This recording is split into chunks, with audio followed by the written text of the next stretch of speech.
একবার ভাবুন তো, যদি বলি আমেরিকা, ইসরায়েল আর ইরানের যুদ্ধে সবথেকে বেশি ক্ষতি ভারতের, বিশ্বাস করবেন? হয়তো না। কিন্তু সম্প্রতির যুদ্ধের শুরুতেই উঠে এসেছে এমন কিছু তথ্য যা শুনলে চোখ কপালে উঠবে আপনারও। অবস্থা এমন হয়েছে যে যুদ্ধ না থামলে ভারতে পেট্রোল ডিজেলের দাম লিটার পিছু বাড়তে পারে 15 থেকে 20 টাকা করে, যার ফলে মূল্যবৃদ্ধি হতে পারে সব জিনিসের। চাকরি যেতে পারে প্রায় 1 কোটি মানুষের।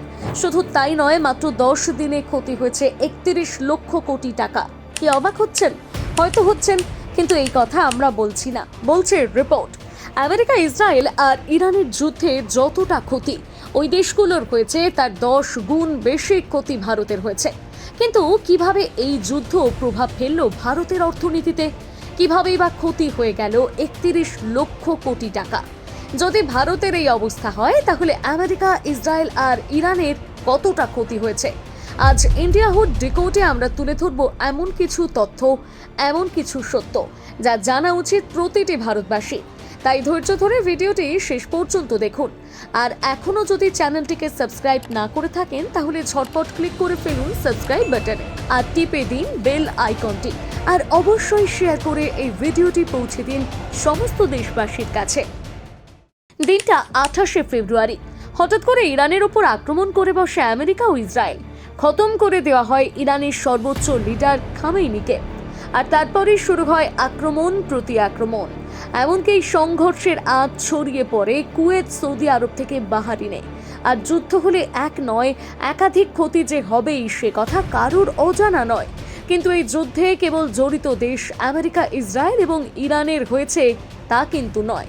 এই যুদ্ধে ক্ষতি হয়েছে বিশ্বের একাধিক দেশের, আর এই যুদ্ধে সবচেয়ে বেশি ক্ষতি হয়েছে ভারতের।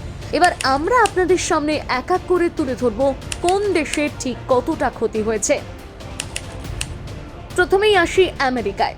সারা বিশ্বের মধ্যে মার্কিন সেনা শক্তি যে 1 নম্বরে, সেটা কারোর অজানা নয়। আমেরিকার সেনা খাতের বাজেট প্রায় 91 লক্ষ কোটি টাকা, যে টাকায় পাকিস্তানের মতন 3টি দেশ কিনে ফেলা যায়। জানলে অবাক হবেন, ইরানের বিরুদ্ধে অপারেশন এপিক ফিউরি চালাতে আমেরিকা একদিনে খরচ করেছে প্রায় 13,000 কোটি টাকা। এর মধ্যে হামলায় খরচ 7,200 কোটি আর প্রস্তুতিতে 5,800 কোটি টাকা। কিন্তু যুদ্ধ এখনো চলছে। রিপোর্ট বলছে, যুদ্ধের দ্বিতীয় দিন থেকে পরবর্তী 100 ঘন্টায় আমেরিকা খরচ করেছে দৈনিক প্রায় 4,000 কোটি টাকার। আর এই খরচ ধীরে ধীরে পৌঁছতে পারে 8,300 কোটি টাকায়। পেন্টাগনের রিপোর্ট অনুযায়ী ইরানের বিরুদ্ধে মার্কিন সামরিক অভিযানের প্রথম সপ্তাহে খরচ হয়েছে প্রায় 55,200 কোটি টাকা। এর মধ্যে 36,800 কোটি টাকা খরচ হয়েছে ইরানের হামলা প্রতিহত করতে।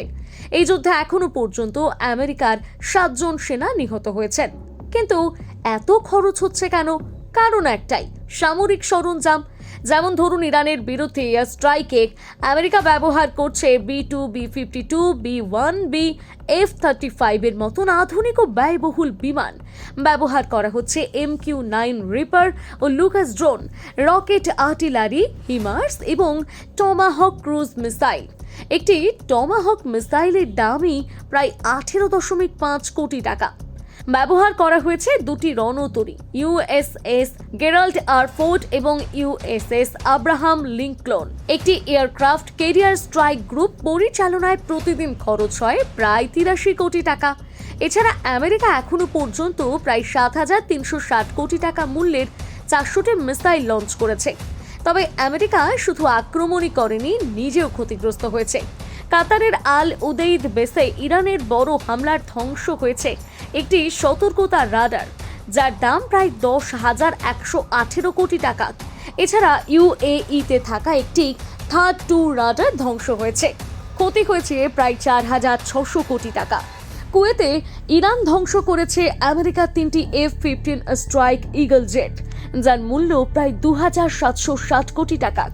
এরপর বাহারিনে থাকা একটি প্রধান মার্কিন স্যাটেলাইট যোগাযোগ টার্মিনাল এবং একাধিক মার্কিন এয়ারবেসও ধ্বংস করা হয়েছে। বিশ্লেষকদের মতে মোট প্রায় 18,400 কোটি টাকার মার্কিন সামগ্রী নষ্ট হয়েছে। এই যুদ্ধে ইরান কিন্তু আমেরিকার বেশি ক্ষতি করাচ্ছে, কি বিশ্বাস হচ্ছে না? উদাহরণ দিলেই বুঝবেন। ইরানের একটি মিসাইলের দাম প্রায় 18.5 কোটি টাকা, কিন্তু সেটি আটকাতে আমেরিকাকে 3টি পেট্রিয়ট এয়ার ডিফেন্স মিসাইল ছুড়তে হয়েছে, যার মোট খরচ প্রায় 110 কোটি টাকা। অর্থাৎ একটি ইরানি মিসাইল আটকাতে আমেরিকার খরচ প্রায় 6 গুণ বেশি। এছাড়া ইরান হামলায় ব্যবহার করেছে শাহিদ ড্রোন, যার দাম মাত্র 32 লক্ষ টাকা, আর সেগুলো ঠেকাতে ব্যবহার করা হচ্ছে 117 কোটি টাকার থার্ড মিসাইল প্রতিরক্ষা ব্যবস্থা বা 32 কোটি টাকার প্যাট্রিয়ট মিসাইল। অর্থাৎ অনেক ক্ষেত্রেই আমেরিকার খরচ হচ্ছে 100 থেকে 360 গুণ বেশি। বিশ্লেষকদের অনুমান, যদি 2 সপ্তাহ যুদ্ধ চলে তাহলে আমেরিকার ক্ষতি হতে পারে প্রায় 92,000 কোটি থেকে 1,10,000 কোটি টাকা। আর যদি 1 মাস চলে, যেমনটা মার্কিন রাষ্ট্রপতি বলেছেন, তাহলে এই খরচ দাঁড়াতে পারে প্রায় 4.5 লক্ষ কোটি টাকায়। শুধু তাই নয়, যুদ্ধের প্রভাবে আমেরিকার শেয়ার মার্কেটেও বড় ধস নেমেছে, যেখানে ইতিমধ্যে গায়েব হয়েছে প্রায় 83 লক্ষ কোটি টাকা। এবার আসে ইসরায়েলে।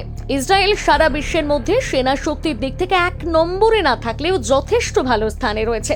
তাদের সামরিক বাজেট প্রায় 4,32,000 কোটি টাকা, যা পাকিস্তানের 4 গুণ। আপনি যদি ইসরায়েলের সেনা শক্তি সম্পর্কে জানতে চান তাহলে ক্লিক করুন আই বাটনে আর দেখে নিন আমাদের ইসরায়েল স্পেশাল ডিকোড ভিডিও।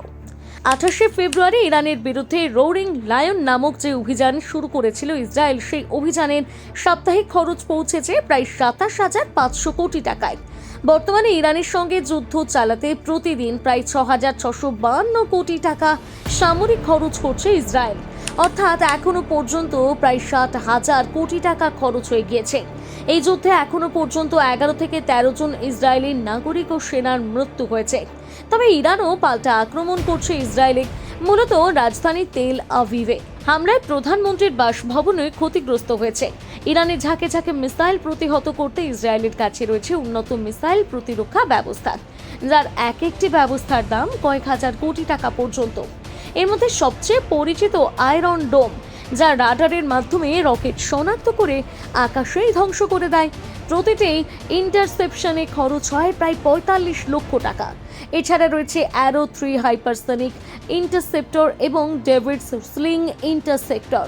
পাশাপাশি ব্যবহার করা হচ্ছে আয়রন বিম লেজার সিস্টেম, যা প্রায় 10 কিমি দূরের মিসাইল ধ্বংস করতে পারে। যুদ্ধের কারণে ইসরায়েল ব্যাপকভাবে রিজার্ভ সেনাদের ডেকে নিয়েছে। প্রায় 3 থেকে 4 লক্ষ রিজার্ভ সেনাবাহিনীতে যোগ দিয়েছেন। ফলে অনেক শিল্প কারখানা, প্রযুক্তি কোম্পানি এবং ব্যবসা প্রতিষ্ঠান কর্মী সংকটে পড়েছে। এছাড়া যুদ্ধের ফলে দেশের অনেক জায়গায় ব্যবসা, স্কুল ও বিমান চলাচল বন্ধ রয়েছে। উৎপাদন কমছে, পর্যটন বন্ধ হয়ে গেছে, আর বহু মানুষ বাংকারে আশ্রয় নেওয়ায় শ্রমিক সংগঠন তৈরি হয়েছে। দেশের অর্থমন্ত্রী জানিয়েছেন মাত্র 1 সপ্তাহে প্রায় 27,500 কোটি টাকার অর্থনৈতিক ক্ষতি হয়েছে। বিভিন্ন শহরে ক্ষেপণাস্ত্র হামলার ফলে আবাসিক ভবন, বিদ্যুৎ ব্যবস্থা ও শিল্প অবকাঠামো ক্ষতিগ্রস্ত হয়েছে। এগুলো পুনর্গঠনের জন্য সরকারকে আরও কয়েক লক্ষ কোটি টাকা খরচ করতে হতে পারে। বিশ্লেষকদের মতে, যদি যুদ্ধ দীর্ঘ সময় ধরে চলে তাহলে ইসরায়েল মোট অর্থনৈতিক ক্ষতি 4.5 লক্ষ কোটি টাকারও বেশি হতে পারে।